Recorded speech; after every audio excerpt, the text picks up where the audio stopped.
Donc aujourd'hui, on a une conférence de presse où on a pris le temps de construire ce contenu, vu que, comme c'était convenu avec la mairie de Toulouse, on avait envoyé mi-mars au service de la métropole et de la mairie de Toulouse, d'abord aux techniciens, et 15 jours avant notre rencontre avec 3 élus de Toulouse, on leur avait aussi envoyé ce dossier-là. Et le 8 avril, on a rencontré 3 élus.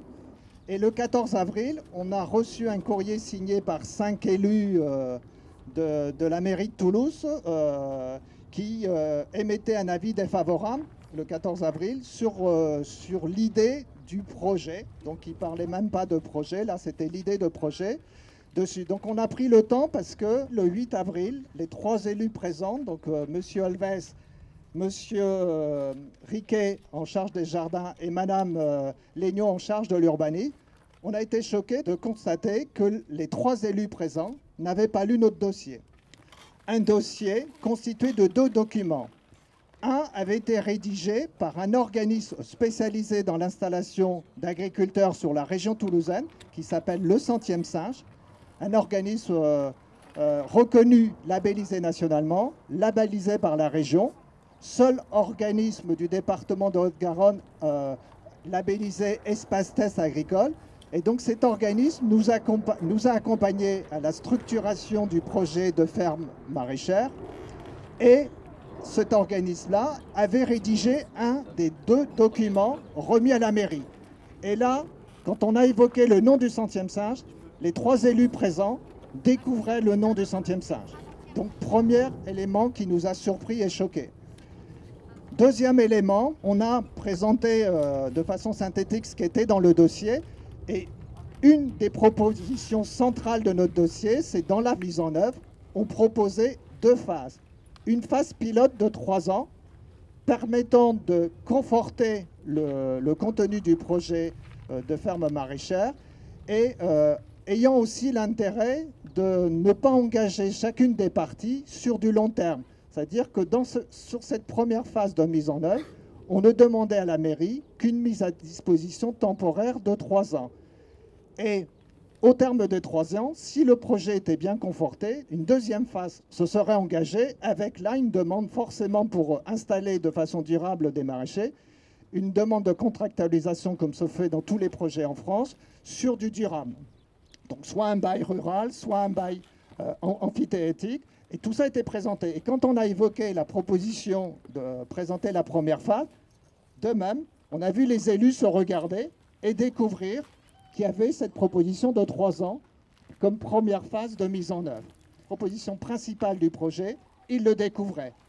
Donc on se disait, pendant 15 mois, ils nous avaient dit qu'il fallait qu'on présente un dossier structuré, et le jour où on envoie le dossier, on les rencontre, ils ne font pas l'effort de lire le dossier. Le 14 avril, on reçoit donc l'avis de la mairie, des 5 élus. Et là, encore, consternation. C'est-à-dire, on a retrouvé dans l'ensemble des arguments, et là, donc pour les journalistes, vous avez, dans le dossier de presse, vous avez la réponse, enfin le courrier de réponse d'avis défavorable des 5 élus, et vous avez un document de 8 pages qui commente, qui annote chacun des affirmations erronées, tronquées des élus de Toulouse. Et tout au long de leur courrier, c'est que des éléments tronqués. Éléments tronqués, par exemple, ils nous disent qu'il n'y a pas de budget d'investissement. Faux. Le budget d'investissement est présenté dans le dossier et c'est les financements nécessaires sont attribués, validés par la région. Ils disent qu'il n'y a pas de budget de fonctionnement. Faux. Le Centième Singe présente un projet de développement économique avec un chiffre d'affaires de 50 000 à 60 000 euros sur une programmation de production prudente de la ferme maraîchère, et ce qui permet de financer 2 maraîchers. Ils disent aussi que le choix d'implantation du projet sur la friche derrière nous serait le résultat d'une posture d'opposition. Depuis le départ, on a expliqué à la mairie pourquoi ce projet-là était vital sur cette friche-là. Et il y a 2 raisons principales. La première, c'est que c'est la zone la plus densifiée du quartier. C'est pareil, ils disent qu'on dirait dans le dossier qu'on parlerait que c'est la seule espace vert du quartier. On n'a jamais dit ça. On a toujours dit que cette friche-là était un îlot de fraîcheur, le seul îlot de fraîcheur pour la zone la plus densifiée, c'est-à-dire celle qui entourait des immeubles autour de nous. Pour cette raison-là, et ça c'est une position aussi défendue par les associations et le collectif des associations des Pradets, de dire il ne faut plus d'autres constructions sur cette zone-là qui est la plus densifiée du quartier. Donc ça c'est la première raison. La deuxième raison, on l'a expliqué sans arrêt, c'est sa centralité. Elle est centrale pour les habitants. Elle est centrale à mi-chemin entre les Pradets et le quartier de l'Ardenne. Elle est centrale par rapport aux écoles. Et on le voit bien que le jardin pédagogique est juste à côté. Ça permet aux 4 écoles du quartier d'avoir la même distance à parcourir que les écoles font et peuvent faire sur un temps court et peuvent le faire à pied. Si on déplace, on peut peut-être se rapprocher d'une école ou garder les mêmes distances, mais forcément on exclura d'autres écoles dessus. L'autre raison aussi, c'est qu'il y a un jardin partagé qu'on avait gagné d'un premier budget participatif en 2019 qui est installé juste derrière. Donc on disait la complémentarité des 3 pôles de notre projet, le jardin pédagogique, le jardin partagé et la ferme maraîchère, c'est ce qui garantissait, s'ils sont en proximité et central dans le quartier, c'est là qu'on peut espérer le plus grand impact sur les habitudes alimentaires de chacun et de chacune d'entre nous. On a toujours argumenté que si on allait ailleurs, on perdrait en efficacité, en impact sur le quartier. Et puis, de toute façon, ça ne réglait en rien le fait que derrière, cette friche-là doit rester une friche, un îlot de fraîcheur pour les habitants des immeubles. On voit que le traitement du dossier n'a pas été sérieux, c'est-à-dire que, alors qu'on a été accompagné par 2 organismes professionnels, le Centième Singe, et un deuxième organisme qui est les Imaginations Fertiles, qui est un organisme spécialisé dans la création d'activités sur la métropole, extrêmement bien reconnu sur la métropole, financé par les services de la métropole. On fait comme si le dossier n'avait pas été bénéficié d'un accompagnement professionnel. Les services de la métropole qu'on a pu rencontrer en charge de ce champ d'activité, l'économie sociale et solidaire et l'agriculture urbaine, tout au long de l'élaboration du dossier, on notait le professionnalisme du dossier, la qualité du dossier dessus, la qualité des organismes qui nous accompagnaient. Donc on dit c'est pas sérieux de traiter notre dossier de cette façon-là, comme si c'était encore à l'ordre d'une idée, telle que ça se termine sur la conclusion des élus. Deuxième chose, on dit ça n'a pas été sincère, ça n'a pas été transparent, vu que vous utilisez des arguments tronqués, alors que vous aviez des éléments bien développés dans le dossier. Et troisième raison aussi, on se dit là, on serait en France le premier projet de ferme urbaine à être discriminé. Tous les autres projets de ferme urbaine en France ou sur la métropole ont tous bénéficié de la part des collectivités de conditions de mise à disposition du terrain. Aucune mairie en France, pour un projet de ferme urbaine, n'a demandé aux porteurs du projet d'acheter le terrain sur un terrain immobilier ou sur un terrain urbain. Aucune municipalité en France, et y compris les municipalités sur la métropole. Et là, dans le dossier, on donne des exemples.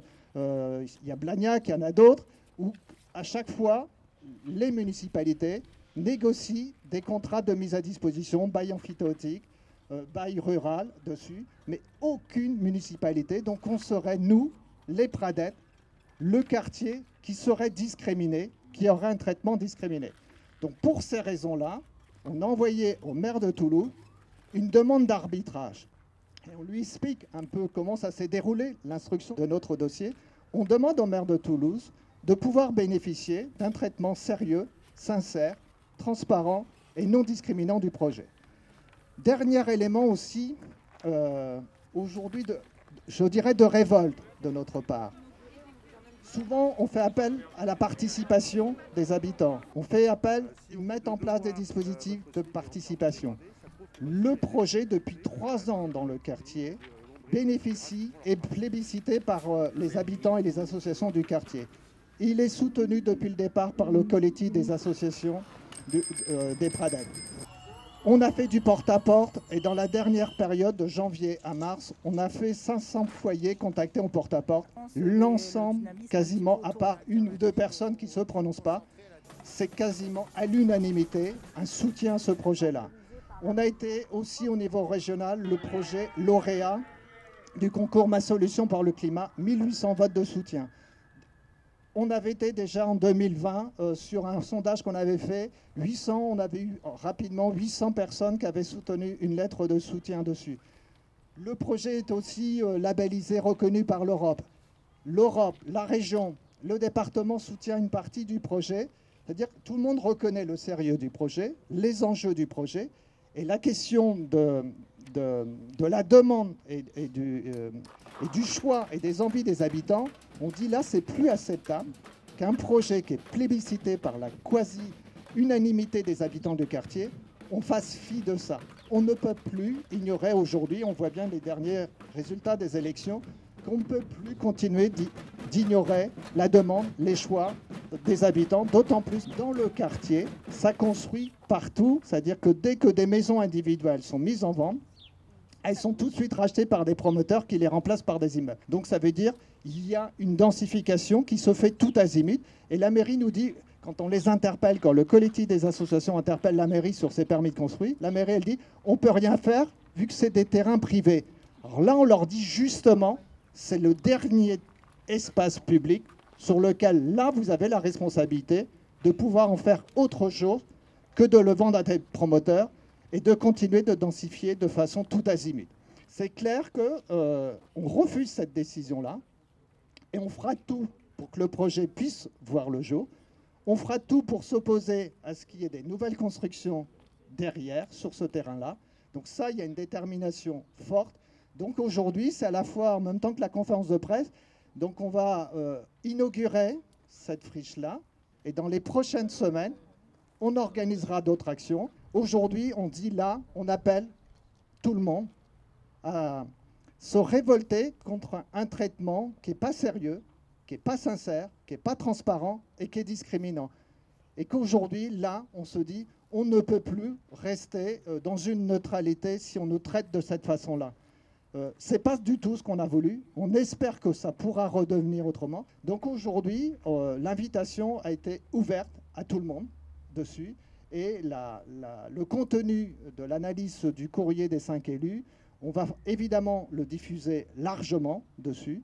Que le courrier adressé aujourd'hui au maire de Toulouse de demande d'arbitrage, on va le communiquer aussi largement. Et nous, on sait bien, en tant qu'habitants ou association des quartiers, que si la mairie met en œuvre ces constructions-là, on a un quartier qui va être mis en danger. Et donc, dans les prochaines actions, il y aura aussi des actions qui vont alerter sur le fait qu'on est en train de mettre en danger le quartier. Donc, je laisse la parole à Sophie.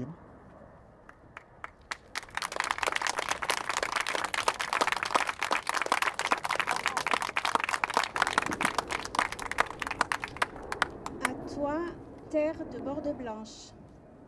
À toi qui fus exploitation agricole avant les constructions tout azimut du Grand Mirail.